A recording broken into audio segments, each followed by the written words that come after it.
Why does Pat McAfee have so much friction with ESPN when he's one of the most popular people on the channel?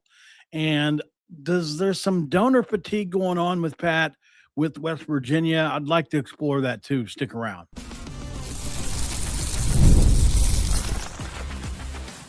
You are Locked On West Virginia, your daily podcast on the West Virginia Mountaineers, part of the Locked On Podcast Network, your team every day.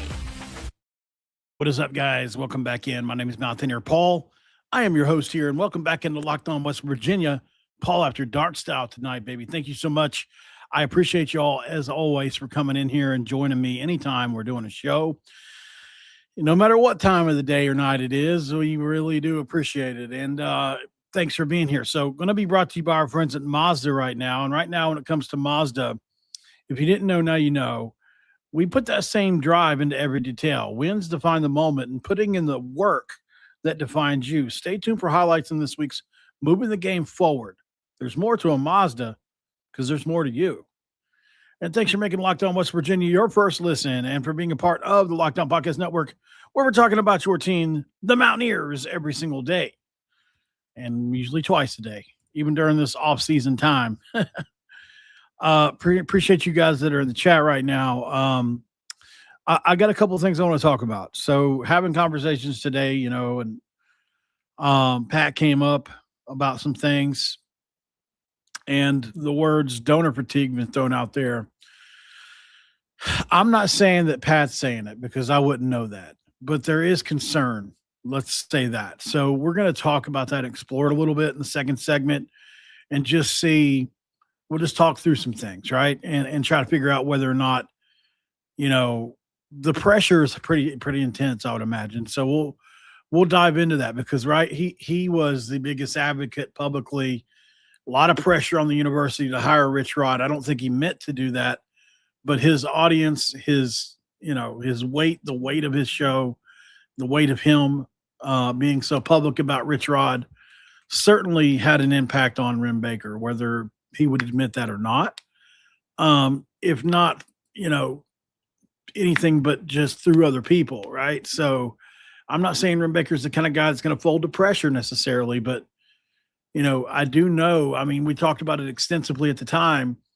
Rim Baker was not exactly the happiest about the way people were pushing Rich Rod. So we'll definitely talk about that as well. I got a couple other extra pieces of nuggets to talk about regarding that. So we'll go there. We're also going to be talking about first, though, ESPN and why do they hate Pat McAfee? Why is there so much friction there? Sorry, guys, my bones are wanting to pop really bad right now. All right, so this isn't about personality clashes or him being loud on TV. This is more about power, control, who actually matters in modern sports media. Because here's the freaking truth, man. Pat McAfee does not need ESPN's approval to succeed. He does not need Stephen A. Smith's approval to succeed. He doesn't need anybody's approval to succeed at this point. And I think that alone will create some resentment, right? So what is resentment? What is it, right? Well, resentment is usually set up from expectations, right? Let's play out a scenario. Let's say I ask you to borrow $500, you give it to me, and I pay it back some point in time in the future. 6 months down the road, you ask me to borrow $500, and I say, no, I can't do it. Even though I'm not obligated to do that, especially if I don't have it, you may form a resentment because there's an expectation there, right? Expectations lead to resentments, right?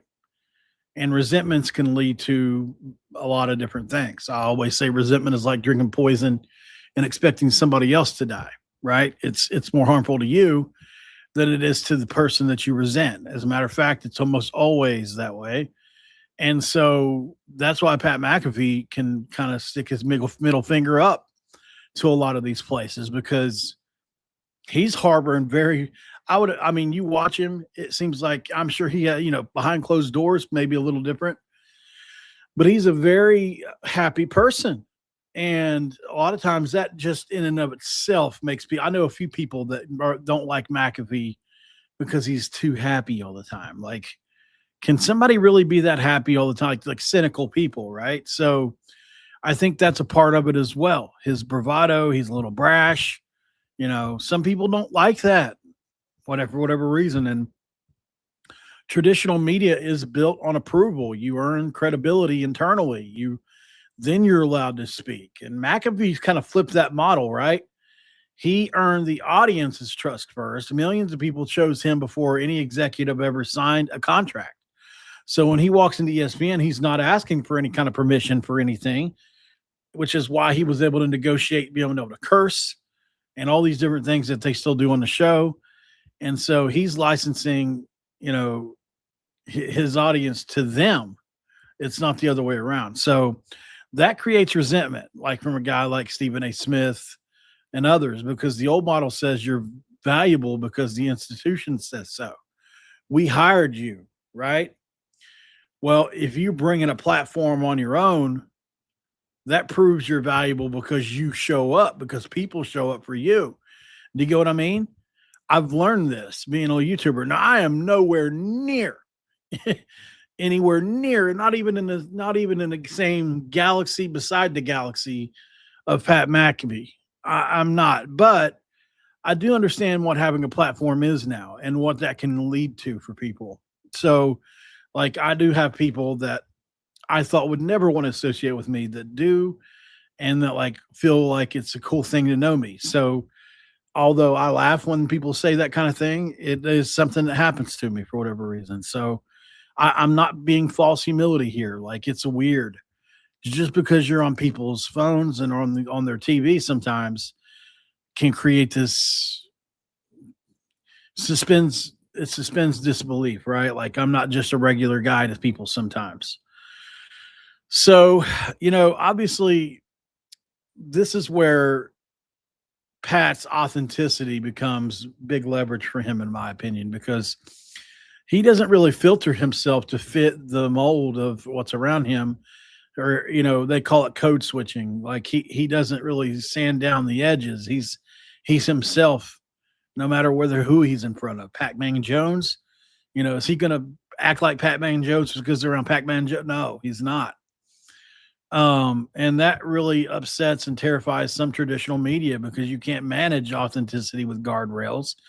You can't put guardrails on authenticity. You want predictability, right? If you're an executive at ESPN or Stephen A. Smith, who's had to go, basically, you look at how he had to do his career. It was not an easy route. Although it may look like it is now, he actually came up a pretty tough way. If it weren't for Skip Bayless, I don't know what would have happened to Smith. So McAfee is just different from that, right? So producers complain he's unprofessional, right? At ESPN, and journalists call him a diva. Executives wish he would fall in line, and Stephen A. Smith doesn't like the way he does things and all that. And people know that he probably leans a certain direction politically and all that. And so that's about loss of control to some people. And so I think that's why, every absence kind of gets scrutinized, right? Because, if you look at what happened last week, there was a 2-day blackout before Super Bowl week on his show recently. So basically on back-to-back days, there was a blackout and the Rich Eisen show played on ESPN rather than the Pat McAfee show. ESPN says it was logistical, but there are people that believe that this is once again them trying to stunt his growth, if you will. But here's the thing, approval doesn't determine success anymore. The metrics do, right? The engagement does. The audience loyalty does. And you don't need to be liked in the building. You just have to be watched. And he is, more than anybody. As a matter of fact, he had one of the biggest Januaries. He had his biggest January ever in January. And ESPN had some of the highest ratings they've had since 2006 because of his show. So pretty wild if you really want to. I mean, like he's still crushing it. And I think we're lucky to be so closely connected to the most, what's quickly becoming the most powerful guy in sports media, right? If he's not already. There are couple other guys that can say like I think about Shaq. Like if Shaq really wanted to be, I think Shaq could be up there. You look at Shannon Sharp, although he's fallen off a little bit. He used to be close. Stephen A. Smith has got some power still. Skip Bayless is kind of fallen all the way off. But there are, and then obviously ESPN as a whole is always going to have all the ton of power. But, I think for me on this, it's like, okay, I think it's all right. It's going to be all right for Pat because I for a while there, I wondered if he would eventually get kicked off ESPN or something, but that's not exactly what's happening. Like if you look at the January he had, second best month ESPN has had since the mid 1990s. And during that same stretch, like I said, best month ever on ESPN for Pat McAfee, almost 600,000 viewers across linear and digital platforms. That's a lot, guys. That's a 15% increase over his previous record, which was just set 1 month earlier. Do you get what I'm saying? Like he's really starting to pop. So if he was doing bad, then that would be doing bad. On January 19th, right after the divisional round, he had 915,000 viewers. Good luck replacing that. You can dislike somebody all you want and you can resent them, but you can't argue with his results. That's what I look at it. Like that's the simple truth that ESPN has. They'll understand it at the end of the day, personal feelings aside. Even if some people don't like it, Pat McAfee isn't a role. He's not a segment. He's not a time slot, man. He is his own ecosystem, and you can't swap him out with another former player and accept the same kind of trust because it ain't going to happen. You would have to bring in a Shaq or somebody like that to even come close, and I still don't think you would. Maybe a Barkley or somebody like that. Like it would take a huge name, and I still don't think you could because Pat is irreplaceable. His personality is infectious. The people that don't like him, the people that don't like him is because they're not on his team, right? Like it's funny how people of a certain belief system, I won't go any further than this. People of a certain belief system don't like Pat McAfee. Look every single time. See which way they lean. I'm telling you, it's almost always the same. And whatever, I mean, at the end of the day, you just can't care. You can't because it's not even about that. Like I've never heard Pat McAfee talk about his political affiliation maybe ever. I can't remember a time where he's spoken heavily about it. So it's like, it seems to me that it seems to be that him just being him bothers a lot of people. And you look at, like I said, they tried to black him out the last week. They try to, there's always infighting about him. He's called them puppets within the last month.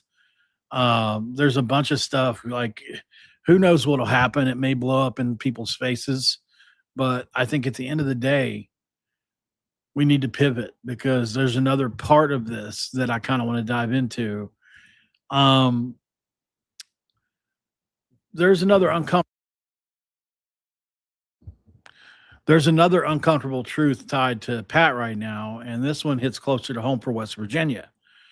Is donor fatigue real for Pat McAfee?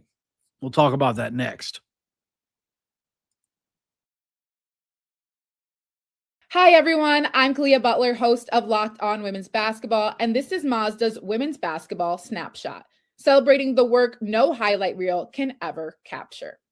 The WNBA has released its 2026 schedule featuring a 44-game regular season beginning on Friday, May 8th. The league's historic 30th season includes expansion teams Portland Fire and the Toronto Tempo, with opening weekend highlights such as Caitlin Clark and the Indiana Fever hosting Paige Beckers and the Dallas Wings, and a rematch of the 2025 finals between the Aces and the Mercury. In college hoops, South Carolina handed Vanderbilt its first loss of the season with a dominant 103-74 win. These moments are earned off the clock, those long before the lights ever come on. The sweat, the fakes, the doubt, the scrapes, and coming back for more every time. Mazda puts the same drive into every detail. Wins define the moment. Putting in the work, that defines you. There's more to a Mazda because there's more to you. And of course, we are in segment 2, and we have to crack a do for that, don't we? So let's do that. Real quick, though, appreciate you guys. Make sure you like and subscribe if you're new around here.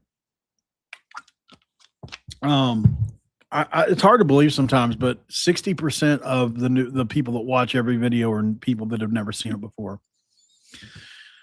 It's just pretty crazy, man. At the end of the day, but let's go.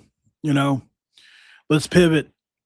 Obviously, we talked about what we just talked about with the ESPN, the media, Disney people, like the people at Disney, the executive ESPN, Stephen A. Smith, like all these people that dislike him.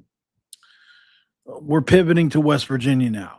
And the question is donor fatigue real when it comes to Pat McAfee? Last year, Pat McAfee publicly revealed that a major West Virginia football donor, someone the program was counting on, simply did not deliver.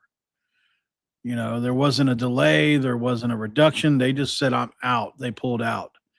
And when that happened, McAfee stepped in and covered the shortfall himself. Let that sink in, right? I mean, that's a big deal. And it's pretty frustrating, right? And when that happened, he talked about it publicly because Pat's the kind of guy that does that. This year, we've heard even more clearly that McAfee has taken on an outsized share of the burden, if you want to call it that. I'm sure he's happy to do it, but, when supporting West Virginia football, that's what's happened. And you can say whether or not because he has to or because others stop showing up. I think it's a combination, right? Like I said, pressure busts pipes, and sometimes it can fracture relationships too. And that's just the last thing we want to happen. Like, I would rather have Pat McAfee as a confidant, a friend, somebody who's on our side, willing to come to the games and all that stuff and fighting for us behind the scenes than the money. I mean, maybe call me in the minority on that, but there's no way that relationship won't fracture if it goes too far, right? And I'm not saying it has, and I'm not saying Rich Rod would do that, right? Because I'm sure Rich Rod probably dreads picking up the phone to call Pat. He famously, just a couple of weeks ago, called Pat while Pat's phone rang from Rich Rod while he was live on the show during the portal era, there. So clearly there was some things going on there that needed to be kind of addressed. And, it's not a scandal. It's just reality, man. It's like NIL requires sustained belief and sustained money. And when wins don't come along with that, the donors can vanish, right? And like I said the other day on the show, Ken Kendrick is no longer involved with the football program. It's a huge blow, obviously. I mean, of course it would happen to us, right? Like the richest guy at our university decided that he wouldn't be involved anymore. It's just, what a frustration, and I know that he's done plenty for the university and he doesn't owe us anything, and he doesn't. He's done plenty for us, but it's like, I think we all felt like we might be able to compete in this era with Kendrick if he's bought in. And then it's just whatever happened for whatever reason, he's backed out. And that's been confirmed publicly by other people. So I don't know, man. I wonder about like how are we going to continue to sustain this? Like Pat's making great money, but he is not rich enough to really bankroll us all the way. And we have other donors, and I've heard other donors have stepped up. But I worry about Pat the most because the public version of what he does for us from a promotional standpoint is worth as much as the NIL is. It just is. So I'm curious what you guys think. Let me know down below. Let me know in the comments. Drop a comment below. Let me know, are you worried about this potentially hurting our relationship with Pat McAfee someday? I'm curious because obviously, if you're looking at the full picture,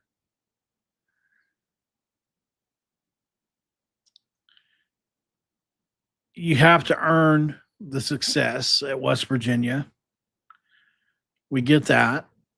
And hopefully the right people are getting the money for the success. But if that success doesn't come, like, is it going to become too much, right? What sucks, I think, the most is I'm optimistic about this year being a good year, not in a great year, not even a 9 or 10 win year. Like I've been thinking like 6, 7, maybe 8 wins, somewhere in there. If you're have a really good year, maybe that's what happens. And if you don't get at least that, I'm just wondering what's going to happen for year 3. We're kind of a year behind because of the way the portal and the high school recruiting fell, which is why they took so many. They won't take that many next year, thankfully, but it's once again, we're in the 80s again. And I don't think people realize that. Like, we're 80 plus new guys again this year. Is that going to be, and I've already defended it. I know we do have good players at the right positions, but it's the results are scary to say the least. And I just wonder, man, like I truly wonder, like, can we sustain it if we don't win for one more year? Because we're going to need support for at least one more year. If we win 8, 9 games, then I think everybody will be pretty happy. And then you'll feel really good about going into the year 3 with everything that you could have returning. So there are aspects of this. It's like, okay, it could be really good. There's aspects of it that could be really bad. I just think for the most part, we have to play the waiting game and see what happens. But hopefully West Virginia can get some bigger donors. Like, that's exactly right. Somebody's saying in the chat right now. But I genuinely worry about this, and that's why I'm up at 11 o'clock, 11:40 talking about it.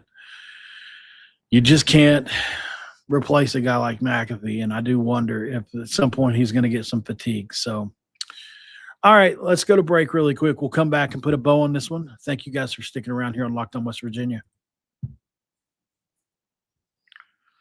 And we're talking about our friends at Game Time right now. And with Game Time, we know that, it's not always easy to get great tickets. But the NBA is kind of doing its pretty cool thing right now. There's nothing like being in an NBA arena anyways. There's the crowd, the energy, the moment, and getting tickets. Well, that's the part that's tough. And it hasn't always been so simple. That's why Game Time has become the go-to app for scoring tickets fast without the hassle. It puts the advantage back where it belongs with you, the fans. Love seeing an all-in price up front. Surprise fees at checkout? No way. They're gone. Great last-minute options, too, with NBA tickets showing up at solid prices. Take the guest credit buying to NBA tickets with Game Time. Download the Game Time app, create an account, and use the code LOCKEDON for $20 off your first purchase. That's LOCKEDON for $20 off, and download the Game Time app today. And remember, it's gametime.co, not gametime.com. So that's just CO, not com. And of course, our friends at Indeed say hello. And look, when it comes to Indeed, man, you've got to really put the work in, because they put it all in for you. You don't have to put the work in, I should say. Hiring isn't just about finding someone willing to take your job. It's about finding the right person to take it, right? And with the right background and who can actually help your business move forward. Well, if you want candidates who match what you're looking for, Indeed sponsored jobs is the move. Instead of hoping or hopping not hopping, hoping the right person stumbles across your post, Indeed helps you match with quality candidates who boost your job listing, which is a good thing, to the people who fit your specific criteria, like skills, certifications, and location. If I were going to hire somebody, I would want somebody who can help and somebody with experience who can jump right in. And it saves time, as you're going to be spending less energy sorting through those mismatches. So here's the stat that says it all. In the 1 minute I've been talking to you, companies like yours have made 27 hires on Indeed over just the last 60 seconds, according to Indeed data worldwide. So if you're hiring, spend less time searching and more time interviewing candidates who check all your boxes with Indeed sponsored jobs.